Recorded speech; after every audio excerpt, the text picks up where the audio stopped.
the Pro Wrestling Now Show with Tony and Martin. For the thousands in attendance and the millions watching around the world, let's get ready to rumble!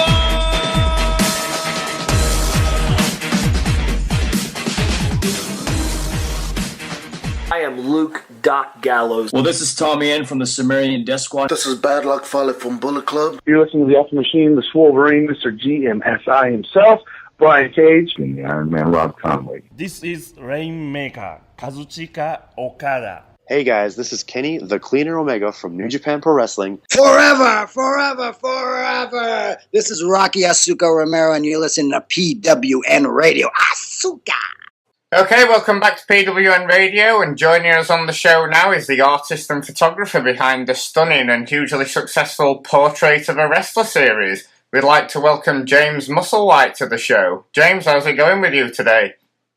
All right, actually, yeah, no, it's been quite a positive morning so far. It's quite good. I've been searching on Twitter for people who put the hashtag FML, which stands for something in my life, and I've been trying to cheer them up a little bit. So don't think life's that depressing. Mainly the people that I found on there that have put FML as a hashtag are complaining they haven't had enough sleep, which is a fair thing to be upset about, but like sorting yourself out, putting in a proper routine, I think, in your day so that then you have a good meal and then you go to sleep, get a good night's sleep, and then you're ready for fighting fit for the next day. That's the sort of advice I've been giving people this morning. It hasn't gone down that well. Oh, really? Oh, okay. Why were some of the reactions been from people this morning? Well, just mainly like just either no reaction, which is the worst reaction, as you know, of course. No reaction is terrible. But yeah, no, mainly just kind of like negative stuff. It's either stuff about like sleep and then traffic and then exams, which aren't the worst. I don't think they're the worst things in the world, are they? No, exactly. Need a much more positive outlook, I think. So that's the way I've started today. Anyway, I started today quite positively, is what I'm trying to say. It's a long way round of saying that. Always good to start the day positively. That's what I think so. Exactly. So, as noted at the start, your series of photographs have been incredibly popular among wrestling fans. And what was the genesis of Portrait of a Wrestler, and how did you become involved with, photographing some of the top names on the UK independent scene? The whole thing started 2014, so it started last year, and I needed a creative project to sort of, I don't know, to kind of just get your juices going, I guess, creatively. I've been a photographer for 12 years full time. I shoot mainly day-to-day sort of families and babies and weddings and things like that. And sometimes you can get stuck in sort of like a creative rut, or you get stuck in like a comfort zone. And I think at the time last year, I was very much in a comfort zone and felt like you're sort of kind of like doing the same things day after day. I'm very fortunate. I should bookend all this by saying that I'm very, very fortunate to be a full-time photographer in my job. I think it's like genuinely one of the best jobs in the world. And it's a conscious decision I made in my early 20s to sort of pursue that career. It's a career that a lot of people sort of say they want to do. And not a lot of people have the opportunity to realise it as a full-time ambition. So I'm very grateful of that. Within the industry, there are certain sort of, I guess that they call them qualifications, though they're not kind of recognised, I guess, but they're qualifications and levels to which you can aspire within professional bodies of photographers. And the top level is a thing called a fellowship, which is kind of like you can't get any sort of higher than that. And essentially how the associations work is you have to present a panel of work, a panel of 20 images, all printed up massive, sort of A2 size. Yeah. And some of they get put forward in front of other photographers within the UK, and they judge them, assess them, and see whether you're up to that standard. And it's something that I've never thought I was able to achieve. I didn't think I was good enough to get there. But I wanted to at least give it a go and have the challenge to sort of go forward and try and do that. And to do that, you need something that's a little bit different, a little bit outside your comfort zone, a little bit outside what you normally shoot. And I just kind of gravitated towards wrestlers because, like, it's like a guilty pleasure of mine, and it always has been, I suppose, from a young age. And with photography, it's all about trying to tell stories.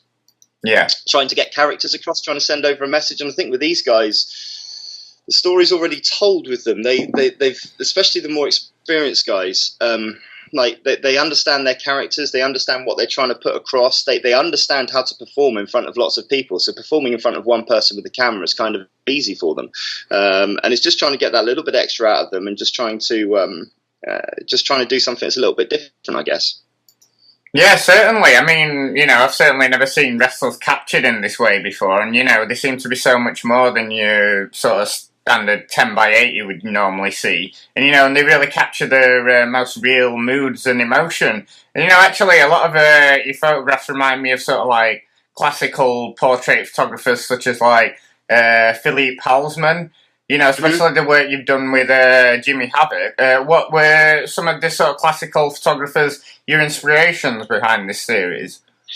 Well, I've always there's a photographer called Robert Mapplethorpe, who I think just had an influence on me from the years that I was sort of studying sort of colleges, I guess 16 to 18, and he dealt a lot in sort of really stark black and white. There's a beautiful shot, self-portrait of him before he passed away, of him in a black jumper against a black background, holding this walking stick that's got the sort of figurine of a skull on it, and it sort of mimics what's going on in his face. If you Google Robert Mapplethorpe self-portrait, you'll find it, and it's just the most striking, endearing, beautiful, horrific, just so many emotions in one picture. And I think seeing that when I was studying must have planted a seed somewhere, because I don't wish to draw comparisons, because I'm nowhere near the level of anyone like that, but certainly trying to aspire towards that style, I suppose, is definitely reflected within Portrait of a Wrestler. When you work with guys like Jimmy Havoc especially, and he's one of my favorite guys to work with, because he brings something to the table. Photography is always a two-way street. It's as much about what you put into it as a photographer as what what the client brings to the table, and in this case, what the wrestlers bring to the table. Jimmy's always got ideas. He's always influenced heavily by the comic book genre, influenced heavily by movies and TV and writing and quotes and theories and the psychology behind everything. So when he brings just a little bit of that to the table with the influences of film and TV and everything, you have a recipe for potentially great shoots. And every time we shoot him, we seem to come up with something sort of pretty special, really. So it's like I said, it's really as much about the photographers as much about the subjects as it is about sort of like what I do with them, really. Yeah, exactly. And do we have someone who has been on board with it since the start of the series? Then, yeah, the chain of wrestlers I approached, because I didn't know who to approach. When you start, you just it's just this whole other world. I mean, I've always been a fan.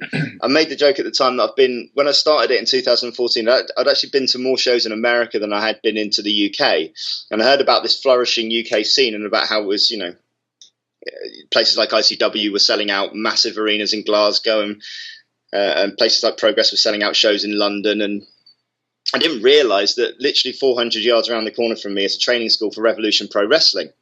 And it was only from contacting someone that I read about in a newspaper, a guy called the Fearless Flatliner, who lives very local to me. I suppose somewhat of a vet of the UK scene, very much easily recognisable, fantastic character and a really, really lovely man. He was the first guy I reached out to just because I saw an article on him in a newspaper. I contacted the newspaper and said I could have his phone number, and we'd sort of got in contact that way. Turns out he knows a lot of people. He introduced me to the guys at Rev Pro. Spoke to them, spoke to Andy Boy Simmons, who's a really, really charming guy, and he just basically gave me an open door policy to all of their trainees to help get them good promo shots. If they get good promo shots, the posters look better. More people are likely to come to the shows. More people are likely to come to the shows means more money, and then it's all reciprocal. Yeah. At the time, Marty Skull was working as a trainee for that school. He lives locally as well. So I got introduced to Marty, which was kind of a big deal to us at the time because he was on Wrestle Talk TV. He obviously wasn't far removed from his TNA boot camp appearances. you know, at the time and certainly to this day is one of the finest talents working in the UK at the moment. Just and we've seen since we've been working with him with the last year, the development that he puts into his character and developing himself as a persona is just monumental shift. It's so easily identifiable. He's an attraction. You put him on a poster and he is, you know, he's the centre star guy. He's so easily recognisable. And basically, we worked with him. We had quite a good two-way street with him, and he started to introduce us to other people, and he introduced us to Jimmy. And we did our first shoot with Jimmy was just over a year ago now, down here at the studio in Portsmouth. And I remember saying at the time I could just shoot the guy all day because he's just doing different things all the time, different ideas, and he just gives you so much back. We haven't released half of the images that we've shot with Jimmy. That everything you see on his Twitter, Facebook, Instagram, and on our Facebook profiles is just scratching the surface with him, and we're looking to work more with him in the future as well. Cool, yeah, definitely. There's definitely been some incredible images come out of your collaborations with Jimmy and Marty Scurll. Who are some of your other sort of favourite wrestlers to work with outside of those two guys? I think my favourite image so far is of Pastor William Eva, which is one of the Progress trainees. He's not Jesus, obviously. That's for other people to say. He plays this character who comes to the ring, blessing people on the way to the ring, holding the Bible. If you haven't seen him, he's a marvellous attraction, and he's very hard-hitting, sort of strong style in the ring as well. And most importantly, he's a lovely guy, as all of them are. They're absolutely charming guys to work with. But I mean, work with him, and it's just so. He's once again easy to identify with, easy to work out sort of what that guy is, I suppose. We shot most of the session in his vicar robes. He sort of bought these pastoral robes with him, this lovely maroon colour, and we worked it with the smoke and the beard and the robes and the flowing, and we had a fan on him and we had him holding the Bible. And it wasn't until the end of the session that I said, we should just like take those robes off and do some standard promo shots. And I didn't realise that the guy's built like a brick whatever house, and he has the physique to go with it, which just looks marvellous. So and that's my favourite image of him holding the Bible, just looking off to the side, holding this Bible. It's just absolutely stunning. The other guy who stands out to me was a guy called Jinx, who plays a mute character, 6 foot something, 6'3", 6'4" guy, black and white face paint, similar to sort of Sting, but comes in like a jester's outfit with bells. And for the family shows, the guy is the ultimate bad guy. Doesn't speak a word, comes to the ring with this creepy music, hangs in the corner like a rag doll waiting for his opponent to come to the ring. And he's just there motionless, not giving the crowd an inch. And then when the match starts, he's quick, he's fast, he's vicious, he's brutal. And when we worked with him, we shared a coffee before the session, just chatting through ideas, and just the most lovely, charming guy. But when that face paint went on, and I know it's a cliche, but when that face paint went on, and when he was in his suit, his character, he just turned into Jinx, turned into the character. And I suppose that's what all of these guys do. I suppose. I mean, I was listening to the podcast recently with Scott Hall on Steve Austin's podcast. And he alluded to that, the fact that he felt most comfortable in front of tens of thousands of people in the middle of the ring because he could put that mask on, and he felt comfortable behind that mask. And I think a lot of those guys do. Obviously, Scott Hall's an extreme case of that.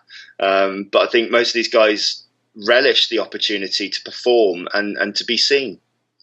Yeah, definitely, and definitely Scott Hall's someone who, obviously he's had his issues, but I listened to those shows to do with Steve Austin. He's got such an incredible mind for the business, and it seems like once you sort of like get past sort of like all the stories you read and you actually talk to these guys. I mean, some of your interview series that you've done for Calling Sports magazines seem to be a lot different to a lot of the interviews you read in other magazines, because you really sort of like start talking about the characters, and they seem a lot more relaxed around you. Do you think that's because you are photographing them as well as doing the interviews with them?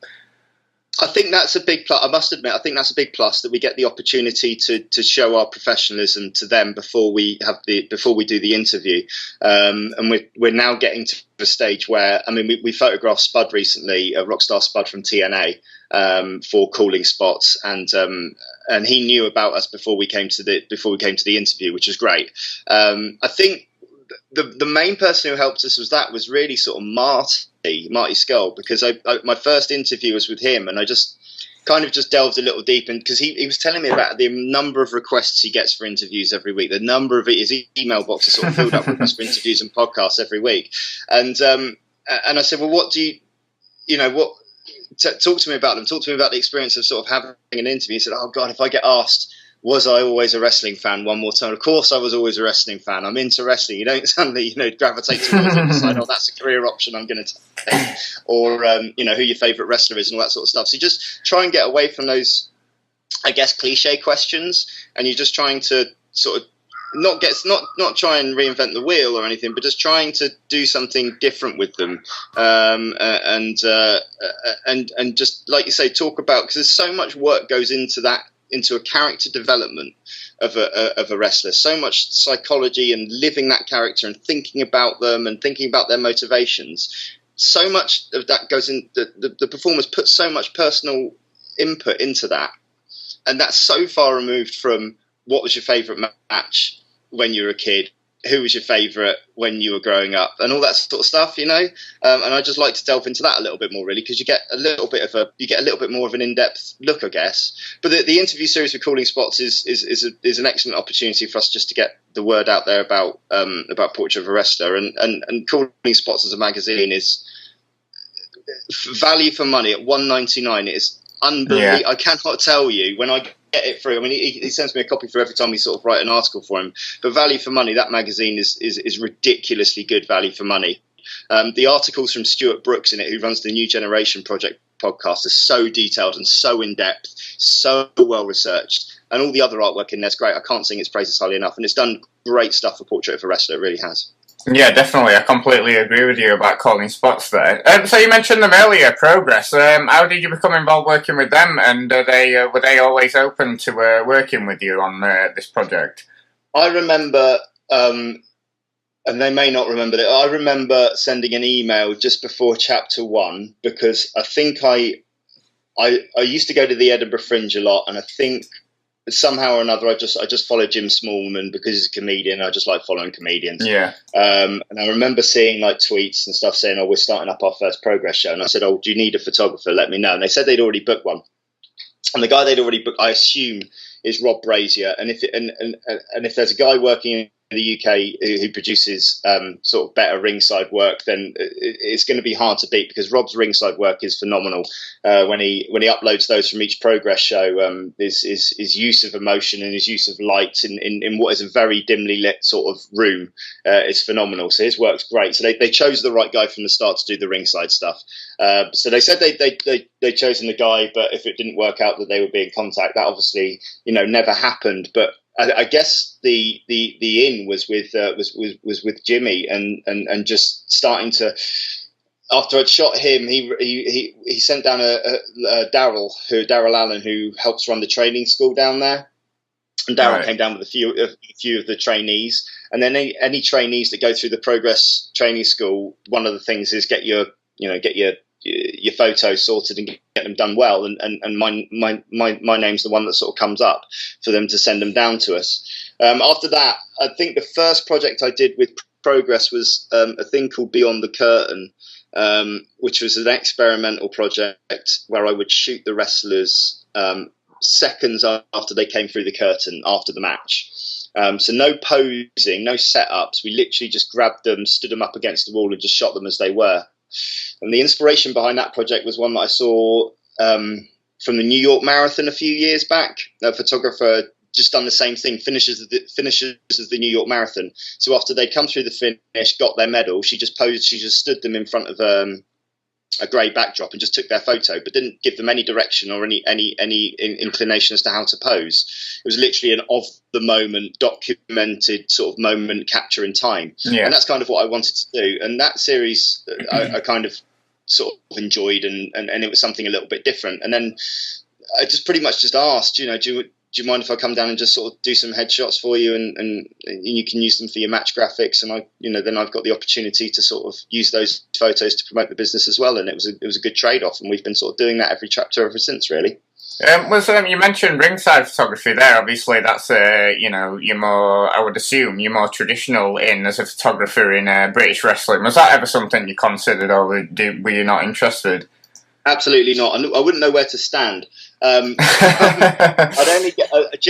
would only get in the way, and there are guys out there who are doing it better than me, and I just don't see. If I want to continue to do things that are different, and I think the ringside work it's jobs that other people I think can do better than me.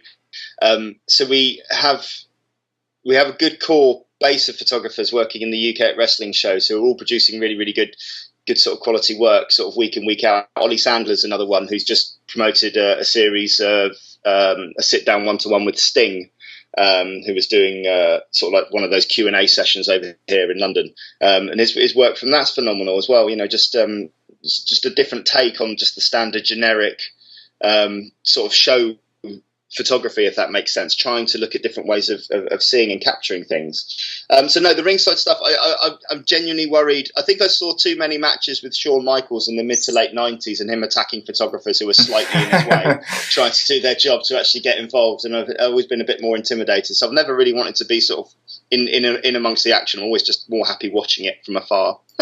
Yeah, I don't blame you. You mentioned sort of like the Sting tour then, and I know someone who's been involved in that is the makeup artist Kate Lomax, and she's someone that you've worked with, and for people who might not be familiar with her work, she's most recently quite famous for doing obviously the Prince Devitt paint that he used on his last UK tour, among many other things. Is she someone you've worked with quite a lot? I know you worked on the recent portraits that you did of Jimmy Havoc, Will Ospreay, etc. for the Clockwork Orange-inspired prints. Is she someone that you've worked with quite a bit? As it stands at the moment, we've only worked with her at Progress shows where she's been there doing Jimmy's face paint. She's a phenomenally talented makeup artist and body painter, and we have projects in mind that we want to work with her in the future. It's something I've always wanted to do. One project I've always wanted to do, I haven't actually discussed this with her yet, but I'll tell you anyway. Okay. Like those, when you get full-on body paint, they always do it really tackly in the sun every World Cup. Well, they'll have like a paint stunner in like the England kit all painted on. But I've always wanted to do something a bit more subtle of models body painted as wrestlers. So you have like the gold dust, the Sting, the Kane, and all those sorts of things. And I think there's scope there to do something different. But I mean, having fellow creatives who sort of work with you and have a sort of similar passion for you for creating something different is really key, and it's really key to work with the right people as well, because and I suppose the difficulty is working out who's right and who's wrong for you. Kate's definitely right for working with us, as I hope we're right working with her. She does produce sort of, like I say, phenomenal work, and it's certainly something we're looking at working out more in the future. Yeah, definitely, and I'll certainly be very intrigued to see what you guys come up with. So, how have you ever sort of encountered any problems with anybody? Has anyone been like, I don't want to do this? Obviously, I imagine a lot of the UK guys are open to it because they'll know your work and have seen your stuff. But I noticed more recently you were, shooting people like Adam Cole, etc. Some of the American guys that come over here. Are they already familiar with your work, or are they, coming into it blind? They're coming into it blind. Generally, Adam Cole and Roderick Strong were two of the most charming guys you could possibly meet. I can imagine, yeah. They were really, really lovely, and you do end up doing that sort of going around, sort of shaking hands kind of thing that they talk about in terms of sort of wrestling traditions and all that kind of stuff. But it's not really even wrestling tradition. I don't see it as wrestling. I just see it as sort of politeness. Just, not being an idiot, and if you don't know someone and they're sort of on the show, then it's just nice to sort of say hello, really. So we said hello to them, and they were lovely, and they gave us lots of time to shoot them. The only time it's ever been a problem, I think, is when, like, if they've had a long night or a long journey and they've just done, it's happened recently where they've just done like a long photo session in the ring after their match, because it's part of this show to sort of have photos with the fans. And they've just finished a long queue, and then you right at the end sort of have to say, "Oh, would you mind coming over here and posing?" Then it's often a problem. But it's not, as long as you don't push it, and as long as you're not an idiot with it, you kind of tend to get away with it. I mean, I have a little portfolio of work that I take with me to shows, just to show the guys sort of what I do, and occasionally that sparks a bit of interest, and you get a little bit more out of them. So that happened recently with the Wolves from TNA. Who are still, I think they're still, but at the time they were certainly TNA Tag Team Champions, and I didn't think that they were sort of going to go into it, and they saw the book, and they signed a copy of my book, which I sort of give away free to sort of people who like our Facebook page. I sort of run little competitions so they can have a little signed book. So that one will be going live soon. But yeah, they signed a copy of the book, came over, did a few photos, and then it's one of our most retweeted photos was that one that we sent out of those two guys. So provided they see the work and provided you prepare for that by bringing the work with you, people tend to sort of come over and help you out, really. Brilliant. Well, you mentioned the book right there, and you've just finished the book, and and you've been allowing people to purchase prints of your work more recently. Are there any more upcoming things that people should be checking out in the near future? Sort of like maybe another book or another series of prints. The whole basis behind this project is that we don't take a fee from promoters when we work at shows. The book that we produced was kind of like a first year retrospective, I guess. It's a very, very short book, but it's really for promotional and competition use, just to give away and get it in as many people's hands as possible. So the whole idea behind this project is working towards a proper book at the end, a proper, this is UK wrestling 2014 to whenever we finish.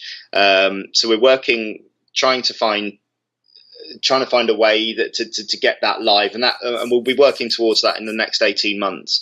With regards to sales, I mean, the Clockwork Orange print that you allude to is the first thing that we've ever sold through the website. We're nearly sold out. I think we're in single figures now of that signed print left, which is way beyond the expectations that I had for it. I was expecting to have that on the website for quite some time, with a sort of like a dribble of purchases throughout the year. But we appear to have sold that out. Now, the idea behind that is that it's a signed print of UK wrestlers in a movie pastiche, if that makes sense. Yeah. So I think the next project we're going to do is we're going to get people who like our Facebook page to nominate wrestlers and movies that they would like to see mashed up.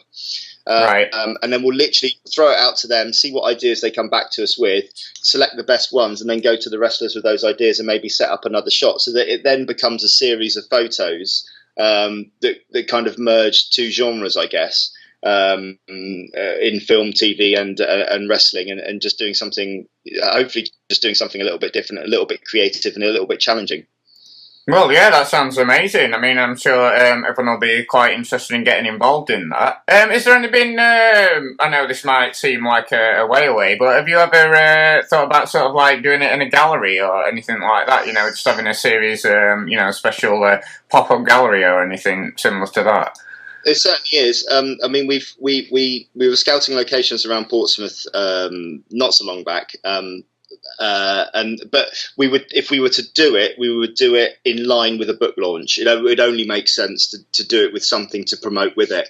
The guys who we've all shot for this project, I think we're closing in on 100 wrestlers now that we shot for the project. Every guy that's been involved in it has shown an interest in helping us with that. And I think some sort of gallery launch where you could do it with fans and with wrestlers at the same time, so everyone has the opportunity to meet people and get signed copies of stuff and to have selfies and all that kind of stuff. I think that's the way we would like to do it. That's a big plan. That's a big event that needs planning, that needs timing, that needs proper promotion, proper marketing. That's where my wife comes in. That's not me. I'm just a monkey with a camera. I'm just a monkey with a camera. She's behind the operation. But that is certainly something that we would be sort of erring towards, I guess. Certainly, yeah, to get the work out there. Yeah, definitely. I'd definitely love to see something like that. Obviously, as a personal preference in a dream world, I'd love to see you do a series of sort of portraits of veteran wrestlers, because I always find, the older guys like Terry Funk and people like that quite interesting. You've got a lot of character in their face and things like that. What other projects do you think you'll be doing along the lines of portrait of a wrestler? Well, you're one step ahead of me. That is certainly a project that we've had on the books. In that regard, I need time because I need to travel for that and to visit people. I certainly want to look at doing a retrospective look at guys who are still in and around the UK scene who were wrestling in the World of Sport days, of which there are more than you would think. One absolute to do for us is Johnny Saint. And we are there are steps that we're taking at the moment to sort of get in contact with him, which I'm really excited about. And certainly, I mean, anyone who's got history in the business, anyone that has a connection with it from a time perspective, from a long time ago, is certainly someone that we would look to work with as sort of like a side project. And I think that's how the book. The book would look at the end is it would be a mishmash, but it would have chapters of, you got your standard portrait of a wrestler stuff, your standard sort of, this is it in this day and age. And then you have your special projects, then you have your live events, and then you have your, and then you have a separate section maybe for the vintage guys. Something like that would be really, really cool. Yeah, definitely, and like you mentioned, there are certainly a lot of guys around from the World of Sport days, and sort of like a Marty Jones or a Johnny Saint. It'd be absolutely brilliant if you could work with guys like that. Absolutely, yeah, no, I completely agree. And anyone who wants to fund a trip to America to go and see those guys out there, then I'm happy to do that as well. I'd like to photograph Adrian Street actually, because I think he works out in Florida, and he still does his line in wrestling clothing. But he has a very famous. There's a very famous black and white picture of him when he went back to visit his dad in the coal mines. Yeah. And it's another photo to Google, but Adrian Street coal mines, you'll find it, and it's just the most stunning picture of this flamboyant, flamboyant character in sequins and feathers and pouting with his dad and his coal miners, all with flat caps and black faces in the background. So anyone who's an interesting character, we're really happy to work with. Yeah, I know the photo you're referring to. Yeah, and it is certainly one of the most striking wrestling images I've seen. So where can people sort of see your work, and people want to see more of your stuff in wrestling and outside of wrestling? Sure, we've got a website, portraitofawrestler.com. You can check that out. We kind of update that in the news section with little tidbits of shows and things that we do on there. You can find us on Facebook, which is once again just facebook.com/portrait of a wrestler.